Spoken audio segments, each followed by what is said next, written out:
One of the more interesting developments in recent years has been the mainstreamification of the so-called red pill.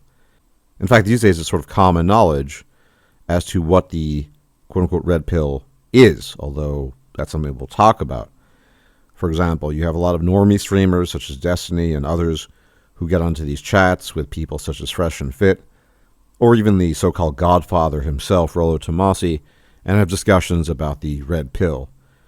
And this was a thing that was going to happen one way or another. If you journey back in time to 2013, you might recall that the illustrious Sandman himself had the very, very open intention of turning MGTOW and the red pill into something mainstream.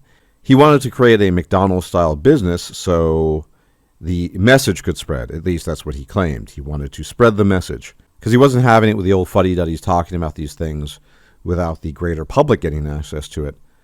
And I think even without Sandman, this would have come to pass regardless because of the nature of the internet and online interaction. So these days, everyone knows what the so-called red pill is. And if you want to know what the red pill is, at least in the eyes of the normies and the people who promote this, it's sort of being somewhat aware of what you need to do as a man to attract lots of women and make lots of money. That's basically all it is. In fact, not too long ago, Rollo himself came out with something that's a bit akin to the Ten Commandments of all the things you need to do. I'm not going to list them all. And in no particular order, he talks about things like getting a vasectomy, making lots of money. That is the red pill these days. Now, does it actually matter is the question, if everyone and his mother knows what the so-called red pill is? Well, on the one hand, it does actually. Because if the red pill means a very specific thing to a large number of people, anytime you mention it or talk about it, you're probably going to run afoul of misinterpretation if you don't subscribe to the more generalized, more universal definition, which is what it's become. Basically, getting lots of women and making money. That's what the red pill is these days. Some people will quibble about that, but at the end of the day, that is what it's about. And the issue here isn't fundamentally too dissimilar from the notion of God. Someone might ask you, do you believe in God? And to that, I frequently answer with, which God do you mean or what do you mean by God?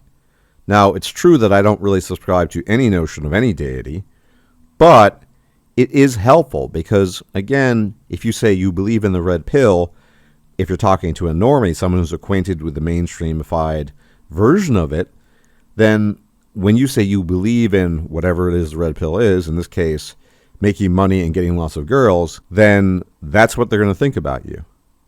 Now, things change, obviously. Ideas change. Even political organizations change. The Dixie Democrats of the 19th century in the United States are not the same as the Democrats of today, which is fairly obvious. If you were to journey back, say, 700 plus years to England, the word nice didn't mean nice. It meant ignorant, not knowing. And so words change too. And terms change, above all terms in this case, because the red pill is a term. Now here's my 2 cents on this matter.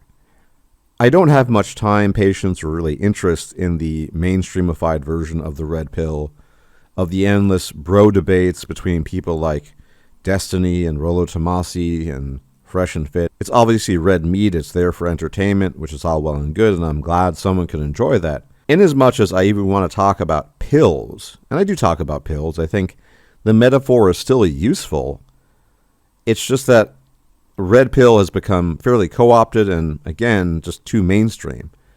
But I think in essence, if we want to talk about pills in the context of male and female relations, any pill, in this case the red pill, probably in its best incarnation, simply implies that you are aware that there are profound differences, above all in psychology and behavior between men and women, and that these differences have consequences. They have consequences for society, and above all, they have consequences for your own interpersonal interactions with women as a man, and vice versa for that matter. But as usual, that's a bit too vague, I think, for many people. It's not as simple as get a vasectomy, make lots of money, and get lots of females, so it doesn't sell very well. Boring, multi-layered, somewhat vague concepts are rarely capitalized upon, and when they are, they're usually transformed into something new, as is the case with the so-called red pill. So I think red pill aware, a term that the Godfather himself has used on multiple occasions in the past, is something that is valuable, but how you choose to use it, again, this is simply knowledge, right? How you make use of the knowledge of a pill is relative. If you don't think, for example, that women are worth your time, if you don't think the juice is worth the squeeze, then what the knowledge is imparting to you is that it probably is too much work, effort, and it probably will fail.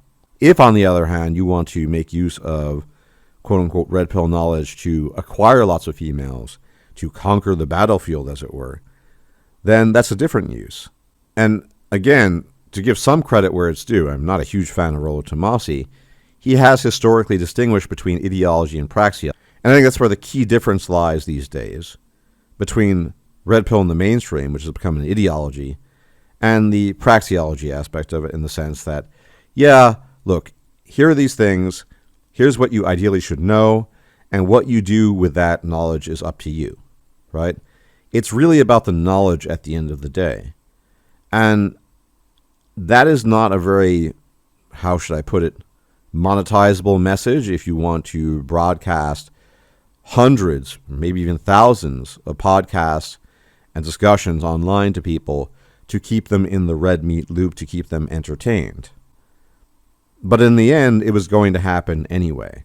And the only real fallout from this I see is the fact that there are people who just want to understand things and don't necessarily want to kowtow to a particular ideological bent, that nonetheless are going to do so.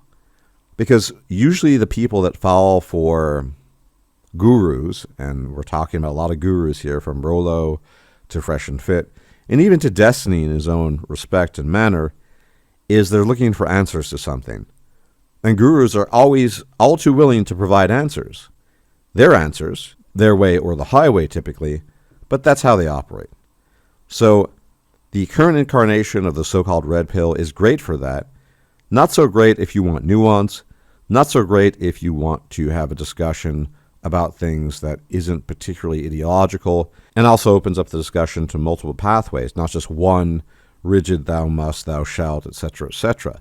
That's fundamentally the problem with the red pill these days. It is too ideological, it is too singular, it is too uniform. Now, for the life of me, I don't really need to use the term red pill, or even pilled. It does, however, carry a certain oomph to it, and the metaphor is still there. The analogies between the Matrix, between Neo and other people, Morpheus, and the people trapped in the Matrix, is kind of true, because there are people out there, probably a large majority even now, who think that men and women are basically the same. Don't really think there are profound differences. Don't think that there are differences in mating strategies and behavior and psychology. These people then encounter something like the quote-unquote red pill, and all they think is a version of push yourself in order to get laid. That is the red pill for most people who hear about it. And you see this time and again online when they're criticizing. They just think these people are a bunch of numbskulls bloviating on about the things you need to do in order to get laid. And it's always the same cycle. Get money, get status, get laid, rinse and repeat ad nauseum. So a lot has been lost in the mainstreamification, just like McDonald's has perverted the nature of food into something that is, although edible, isn't particularly nutritious. So too is the current incarnation of the red pill as it stands today to previous incarnations, which were more nuanced, more subtle, and were not as uniform and demanding of the people who learned about the red pill as the current incarnation is. That's my take. That's my 2 cents. It's a bit sad, but as things become mainstream, these things become increasingly amorphous in the sense that they're easily shaped to a very specific format and formulation that usually plays into the interests of the people peddling a particular ideology. And that's just the name of the game. This happens in gaming. This happens in entertainment. Mainstream means more and more average. Mainstream also means easily accessible. And the details of pilling and all the psychology that goes into men and women and understanding the differences between them is, on some level, relatively simple, but also reasonably complex. None of this is particularly well captured in what we see today. And frankly speaking, I don't have a great deal of interest in it. I don't know if you do, but I am still interested in the nuance, in the knowledge, and what you do with that knowledge is up to you. That's the whole point, to allow men the freedom to choose with the knowledge that they acquire, rather than dictating to them from on high, thou must, thou shalt, etc., etc. That's just a bad policy. Just my opinion, but that's what I think. Anyway, as always, thank you for tuning in. Special thanks to my patrons. You keep the channel going. Much appreciated. And if you engage in the usual YouTube jazz of liking the video, commenting, subscribing, sharing the video, would also be appreciated. If I'm still alive, I will check you out next time. Until then, may the gods watch over you. Bye-bye. If you liked this video, please like, share, and subscribe. And if you enjoy my content, please consider making a donation or becoming a patron. Thanks for watching.